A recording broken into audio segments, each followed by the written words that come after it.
you could live saved that whole day. But when we rushed, when we pressured, when we pushed, that's how they make these quick sales and everything. You got to get it right now. I got 2 left. If you want to come on get it right now, I got put it on sale. I cut it half price. And next thing you know, you're signing your life away. It didn't happen to me. It's like, man, I let this dude con me. Because I wasn't taking from now on, when somebody bring me a contract now, brother, you're going to have to come back in 2 days. I'm going to read this thing. I'm going to read this thing and find out what it says. And then when he come back, I done got it 2 or 3 highlights on there. He said, well, that's just company policy. No, I'm not going to do this. Next thing you know, you got judgments on you. You can't go buy this. You can't go buy this. You didn't pay this. Interest rates and shot up after 6 months. All we do is just sign because we want the stuff. And all it is a refrigerator. Man, your refrigerator you got working. And now we done just pawned our life for a refrigerator. Dude, they did the Esau. Read. In the which ye also walked sometime. And listen, and we all lived there. We all, before we got saved, we know we was out there. Some of us won't testify. You probably don't need to. Ain't no, just leave it right there. If you know, you probably don't need to say it. If you ain't said it by now, we don't need to hear it. Don't start coming up with, well, I was back, I was, no, we ain't never heard this testimony. You've been saved 7, 8, 10 years. And now you want to bring up how bad you were and what you did out there in the streets, who you did it with. No, leave it right there. Leave it right there. Because some of us, you saw the way some of us were when we walked in. We couldn't hide it. I bet you everybody running for me over there on Peachtree. That's Brother A. When he said, hit me, I like, me and Brother A, we from the class of 2002. Amen. When we came to the church. Me and Brother A. That's my covenant brother back there, because we came to the church at the same time, and we still here. It was a bunch of people that came with us, and when I went to the prayer room, about 2 or 3 brothers I was with every Sunday. Me and this brother, we meet in the prayer room. And that brother right there, he just faded away. Listen, it's something to have longevity in this life. So why would you risk it with your fleshly desires? Why would you give up all this living and all this sanctified life and living holy, submitting yourself to God, all the things that you've been doing right for a moment of pleasure? A moment. And the devil going to leave you right there. Now, here you go. Why did I do that? Then you ain't going to come and repent. You don't want nobody to know because you get up here behind the pulpit. Won't even come in line and just whisper to the preacher, hey, I just need you to pray for me. I didn't do something right. That's all you got to say. Read. In the which ye also walked sometime, when ye lived in them. I told you lived right there with them. You were doing the same thing they're doing. The people we sending to hell and condemning and back and talking hard about. Read. But now ye also put off. Put off. Man, it's a lot of putting off and putting on, ain't it? You're going to have to take some stuff off. Put it off means you got to stop doing it. Put it off. You don't do it no more. It ain't just you don't do it as much. I don't curse nearly as you hold grudges and all. And you hold grudges and then you walk past them in the hallway. Yeah, you just throw the plate. You want something else? You know, man, listen. This Bible, one thing about the Bible, it gets on everybody's life. Anger.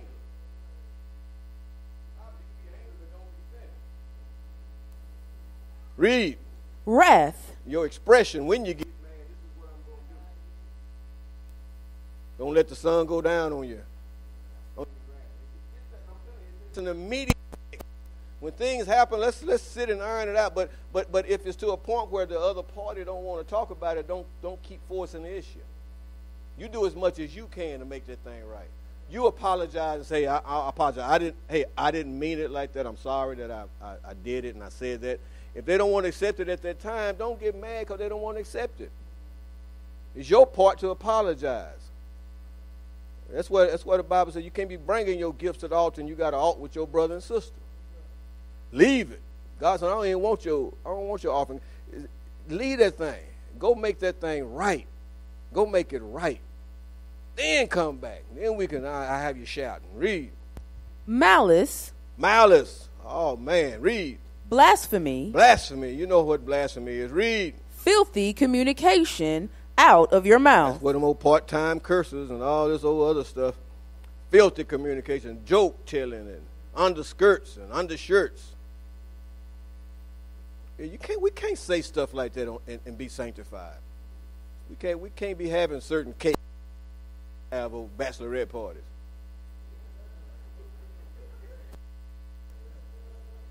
Now listen, I need that. Listen, you sanctified. What in the world are the sanctified people doing with a cake like that? And and believe me or not, they don't think it's wrong. It's just a cake. Then you get cutting on it. This is the part I want.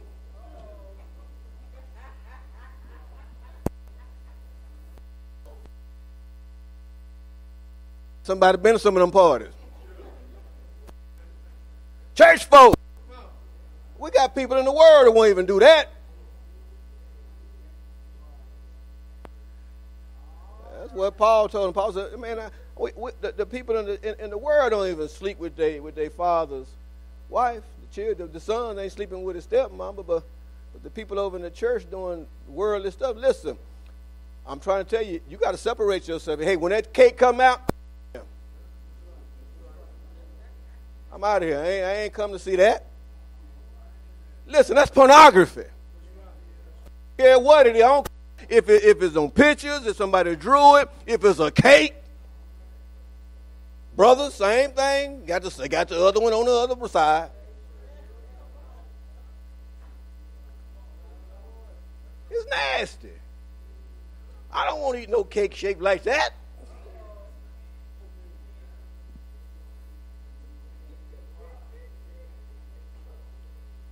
Y'all probably going to be invited to more parties now. Y'all can't go to no more parties or something? What, they there every time you get there or something? Sign on a regular basis. Golly, I just thought maybe you stepped into one. You just stepped into one?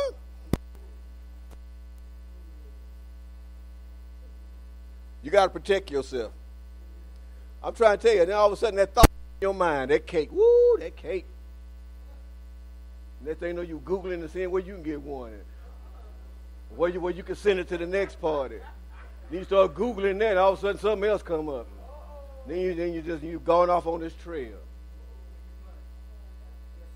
And next thing you know, you way over here in darkness, sweating, looking at the internet.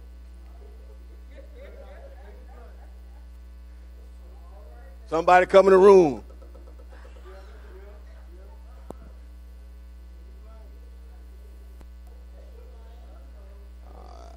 Woo, I might need to stay right there, preacher.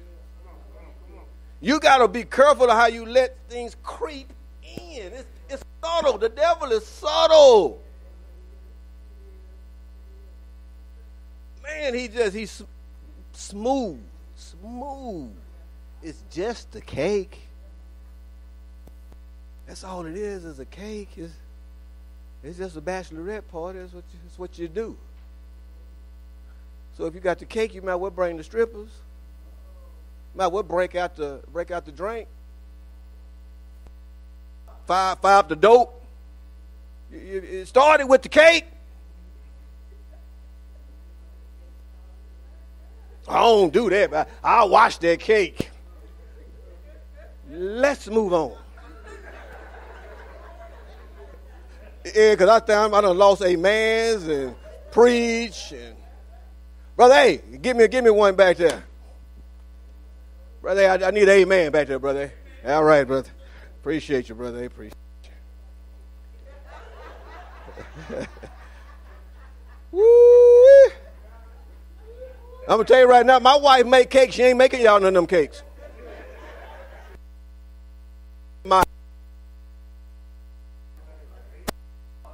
Amen. Where we leave off? I'm stuck on cake. What verse? Verse 9. Let's go to verse 9. All right. Lie not one to another. Evidently somebody's lying.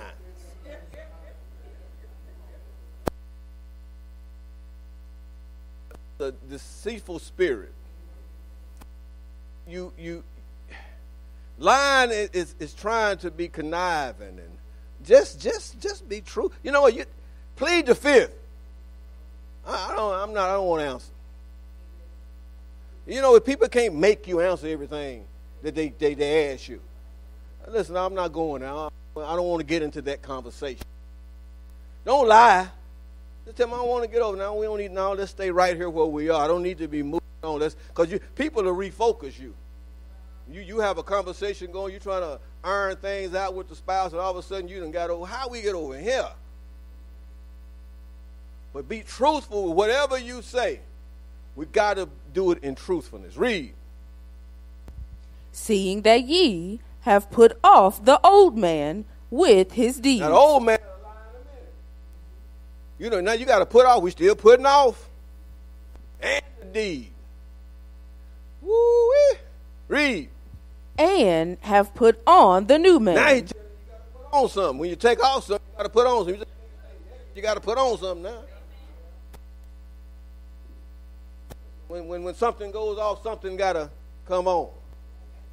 Read. Which is renewed in knowledge. Which is renewed in knowledge. Read. After the image of him that created him. We got to get a mindset like Christ.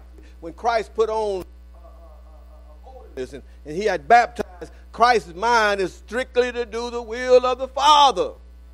Whatever the consequences. He knew he going to go to jail. He knew he going to get hung to the cross. So what? We just don't like being ridiculed, talked about, discriminated. We're going to be discriminated, and it's going to get worse. You ain't seen nothing yet. If we around here when it happens, and I think most of us going to be here, it can't keep up at the pace it's going without it getting worse really fast. What they going to do next? When you start letting men marry men and women marry women and all this old foolishness, it's okay to smoke dope in every state almost. And what's next? Anybody can get a gun and commence to shoot. And I ain't got nothing against guns, but man, I mean, it's just anybody can go get it. Read.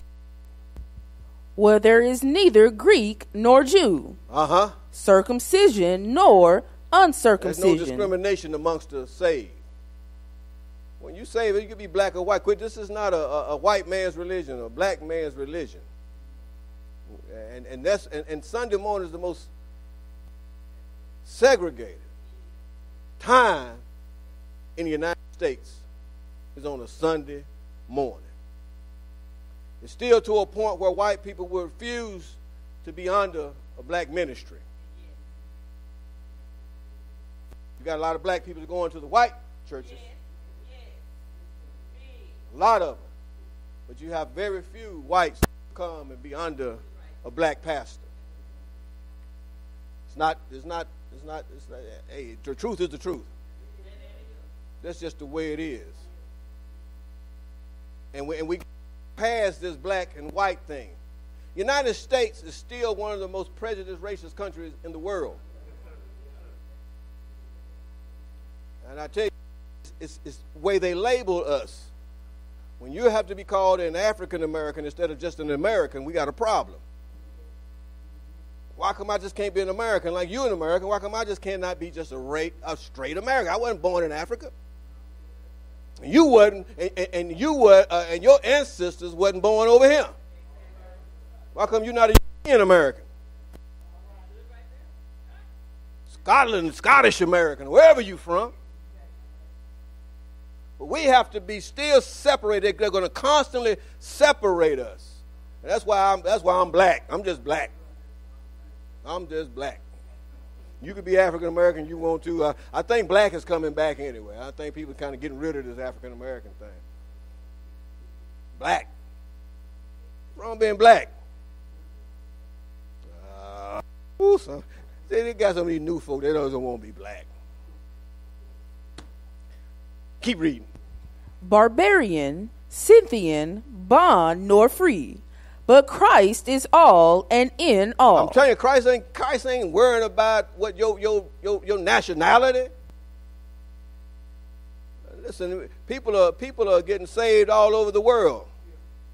And listen, they being crucified too, all over the world. They're not, some of these people are dying for the cause of Christ.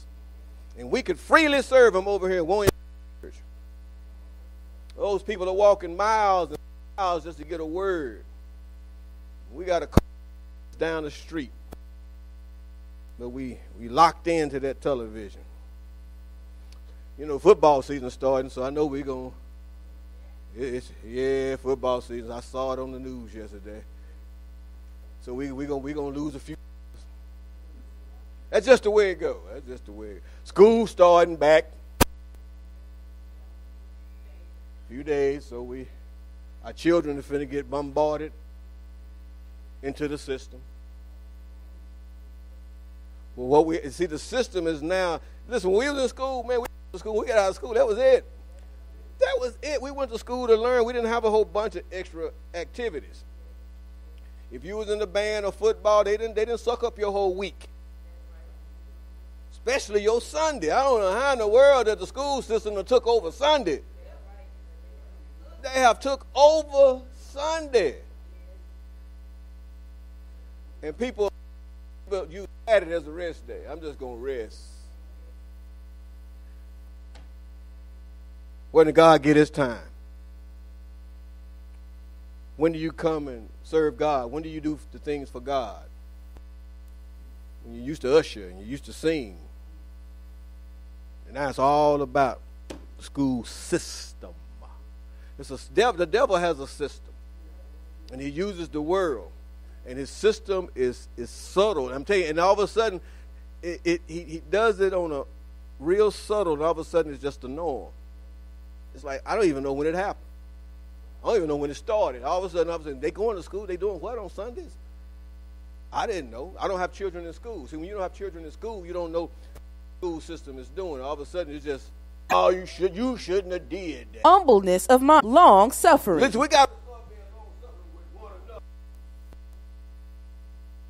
Man, it's crazy. We don't give space to each other. For God so loved the world that he gave his only son. While we were yet sinners, Christ died.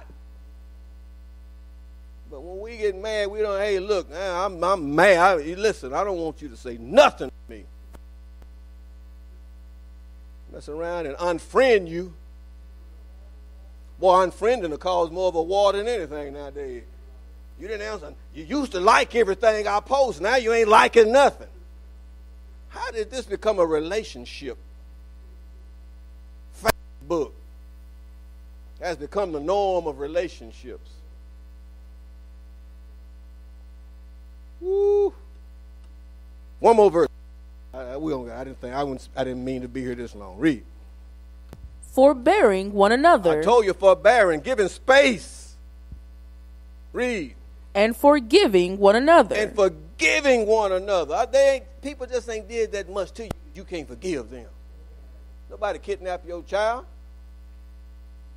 They just asked your baby, hey, baby, could you pick up that trash? That's my baby. Whew.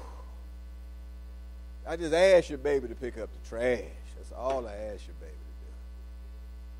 to do. And I understand that you got people that are a little too rough with kids or whatever, but nobody in here is mistreating kids.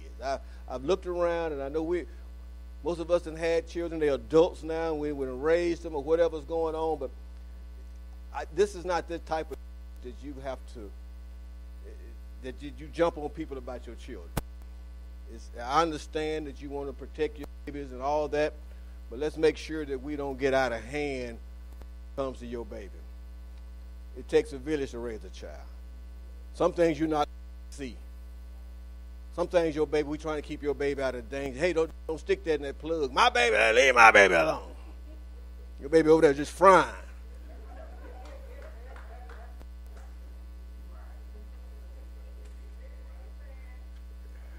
Told me to leave your baby alone.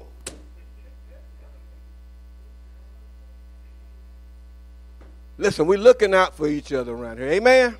Finish that verse. If any man have a quarrel against any. If any man have a quarrel, we have a disagreement. We done fell out. We now we can't agree on things. What happens? Even as Christ forgave you, so also do ye. Woo! As Christ forgave you, boy, he slid that one in, didn't he? Yeah. No, as Christ forgave you, you got to forgive. And you know you didn't deserve no kind of forgiveness the way you were living. No, I didn't. We got to condition our minds to just, a lot of people just want to come to church, shout, jump, boogie, and listen to the music, but don't want teaching that's going to hold us accountable. It's accountability of this lifestyle. When he comes back, he's looking for those who are trying to draw somebody else to Christ by your life, by your actions, by your ways. And not looking at those who got the sour looks on. You know, sometimes over in holiness people, I know when I was growing up, they looked like they were just the most miserable people in the world. Frowns on their face, looked like they was in sackcloth and ashes all the time, and just looked like they was just mad in the world. But you can't draw nobody that way. You can fix yourself up. You don't have to look like, you know, you ain't have no money. You could drive a nice car. You can actually paint your house. Holiness is a good, clean life. Yeah. But we just can't allow the devil to make you feel guilty when God blesses you. Don't think you have to just not take care of yourself or not bless your children. If God has blessed you with it, of course, use it. Be blessful. Buy your children nice clothes. Get you a new car. If you can afford these types of things, God is not holding these things against you for going to get you a new car. You don't have to worry about when somebody looking at you and talking about you. It's okay. Those are benefits. But our main goal is to condition our mind to get to heaven. Amen? Everyone standing to your feet. Hallelujah. God, we thank you for the word. We thank you for these that are here on tonight, God. God, continue to change us, God. Shape our minds, Lord. Our minds need to be shaped. Because I'm telling you, the world is constantly programming you with certain things, certain TV shows. We got so many vampire shows, it's ridiculous. Blood. Every time you turn on television, some blood, somebody getting bit, somebody changes. Like, what in the world is this? It's evil stuff on that television. And you listen, you don't even have to look at the show. They just want you to get a glimpse of these commercials. Don't ever think that ain't doing something to your mind. See, because I remembered it, right? Didn't I remember it? That's all they want you to do is remember it. And I was like, well, this show can't be that bad because they're going to flood the television commercials. So eventually you're going to just stop for a minute. Okay, let me